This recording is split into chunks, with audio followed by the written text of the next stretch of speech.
Baik, jadi di video kali ini kita akan belajar mengenai salah satu tag yang ada di HTML ya, yaitu tag P untuk paragraf. Jadi langsung saja teman-teman buka Visual Studio Code-nya dan langsung kita buka ya foldernya. Nah, kemarin teman-teman sudah membuat file HTML-nya atau foldernya ya. Di sini saya simpan di desktop, kemudian di HTML, silakan select folder dan setelah terbuka, nah ini adalah terakhir ya yang kita buat struktur HTML kita, dan untuk menuliskan tag HTML kita itu di dalam bodinya. Nah, di sini kita bisa langsung tulis tag P, kita berikan nama ataupun value-nya latihan HTML paragraf ya, paragraf 1 begitu. Nah, ini supaya terlihat lebih enak nanti ya, kita menggunakan live server, browsernya, dan juga kode editornya. Ini sidebarnya kita hilangkan dulu. Nah, kemudian setelah seperti ini kita save. Kemudian kita klik kanan karena kita sudah menginstal ya. Di sini sudah terlihat Open with Live Server. Ini akan mengenerate atau membuat server secara lokal di kita. Kita klik, kita tunggu sebentar. Oke, sudah ada di sini ya latihan HTML paragraf. Ini yang kita buat di sini. Dan di tag P ini, misalnya kita buat dua ya, kita copy ke bawah. Kita copy, kemudian Ctrl V. Ini untuk membedakan kita berikan nama paragraf 2. Kemudian kita save. Ini sudah ada. Jadi di tag paragraf ini atau tag P ini akan memberikan margin ya ataupun jarak ke bawah itu secara default seperti ini. Misalnya kita ingin memberikan jarak lagi ke bawah gitu ya, ingin lebih panjang begitu. Kita enter banyak seperti ini misalnya. Ketika kita save lagi, nah ternyata paragrafnya atau jaraknya margin ke bawah tidak bertambah ya. Jadi teman-teman ini ada yang harus kita tambahkan ya. Untuk di HTML itu ada tag yang namanya BR. Ini untuk menambahkan baris baru. Nah, ketika kita save, nah ternyata dia menambahkan baris baru ya, jarak antara paragraf 1 dan juga paragraf yang kedua. Kita tambahkan lagi, maka akan semakin bertambah jaraknya. Nah, seperti itu ya. Kemudian selain BR, ada juga tag yang untuk memberikan garis secara horizontal.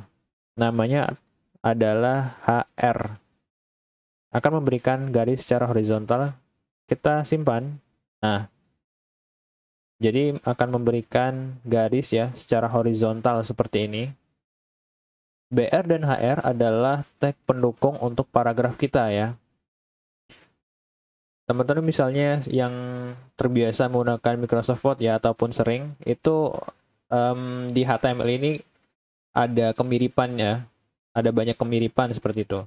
Selain garis bawah ini dan juga BR ya, yang bisa kita gunakan ada lagi tag pendukung untuk paragraf ini.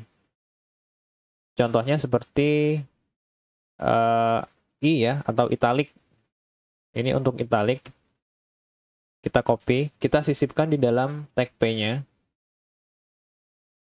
Kita simpan dan kita lihat hasilnya. Nah, benar ya, dia akan memformat ke bentuk italic. Ada lagi misalnya kita ingin mengubahnya menjadi bold begitu ataupun garis tebal. Di sini kita ini kan kemudian kita rubah ini 2. Di sini kita tinggal rubah ya, kita hapus, kemudian kita rubah menjadi B, tagnya namanya. Kita simpan. Nah, ini paragraf 1 ya, kita rubah untuk supaya memudahkan identifikasinya. 2 begitu. Nah, sudah berubah ya. Jadi sesuai dengan instruksi dari HTML-nya, ada lagi namanya underline untuk memberikan garis bawah ya. Tag namanya adalah U. Nah, ketika disimpan akan memberikan garis bawah seperti ini. Seperti saya bilang tadi ya, ini mirip-mirip dengan Microsoft Office Word. Kalau teman-teman terbiasa menggunakan itu, dengan belajar HTML ini akan sangat memudahkan begitu ya, akan terbantu. Kemudian selain ini tadi, ada lagi ya, tag untuk penunjang paragraf ini. Namanya adalah strong dan juga EM. Strong ini sesuai namanya, dia sebagai penguatan di dalam paragraf itu ya, mengenai konten apa yang kita buat. Kita copy paragraf ini, kita berikan di bawahnya. Paragraf strong, misalnya kita kasih seperti itu. Strong. Nah, di dalam tag P ini, kita berikan namanya strong gitu. Strong. Kita tutup tagnya, kita copy, kita paste di sini, kita simpan. Nah, jadi seperti ini ya, dia memang mirip dengan bold ataupun paragraf yang kedua ini, tetapi sebenarnya beda ya, karena strong ini digunakan untuk memberikan penguatan pada paragraf. Ada lagi dia EM. Nah, EM ini sebenarnya dia sama atau mirip-mirip ya dengan italic ini, memformat paragraf supaya miring. Misalnya kita kasih contoh seperti ini. Kita copy paragraf ini. Oh, sorry. Dan save. Kita copy, kemudian kita paste di sini. Kita ganti di sini EM. Kemudian strongnya di sini kita ganti ya, EM. Kita simpan.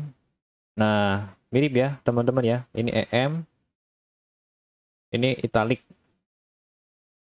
Tapi itu sebenarnya berbeda ya. Kemudian selain itu juga, boleh nggak sih misalnya kita memotong ya di sini. Kita ingin sisipkan misalnya baris baru gitu. Kita setelah strip ini, kita ingin nama paragraf 1 ini ada di bawah gitu. Itu bisa saja ya, kita bisa menggunakan BR seperti ini. BR, kita simpan. Nah, jadi paragraf satunya dia jadi ke bawah seperti itu ya. Dan selain tag pendukung itu tadi, ada lagi ya hal yang sangat berguna bagi seorang developer, yaitu komentar. Nah, komentar ini sebenarnya digunakan untuk banyak hal ya, banyak manfaatnya. Salah satunya itu untuk memberikan keterangan, misalnya katakan kita bekerja bersama tim begitu ya, yang dimana developernya lebih dari satu. Nah, itu ketika kita kasih komentar di codingan kita, itu akan memudahkan developer lain dalam mengidentifikasi ini sebenarnya codingan untuk apa begitu ya. Cara penulisannya, tanda kurang dari seperti ini, kemudian kita tambahkan lagi tanda seru, kemudian kita berikan strip 2 kali. Seperti ini. Nah, di dalamnya langsung tuh kita kasih keterangan yang ingin kita sampaikan ya. Misalnya ini latihan HTML. Nah, ketika kolaborasi dengan developer lain, maka developer lain tuh akan mengetahui, oh ini ternyata codingan untuk latihan HTML begitu. Nah, selain memberikan keterangan seperti itu, ada lagi fungsinya untuk memberikan komentar seperti ini ya. Nah, misalnya teman-teman ada codingan yang tidak ingin digunakan, tapi ragu-ragu ingin menghapusnya begitu ya. Jadi ingin disimpan dulu lah gitu.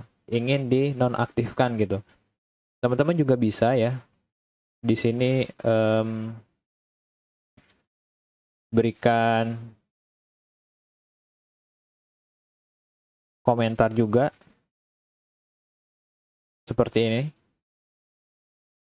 Nah, sama ya. Ini artinya kita memberikan komentar dan codingan atau baris kode ini tidak akan dieksekusi saat dijalankan. Ketika kita save ya misalnya ya. Nah, sudah hilang ya dari browser kita.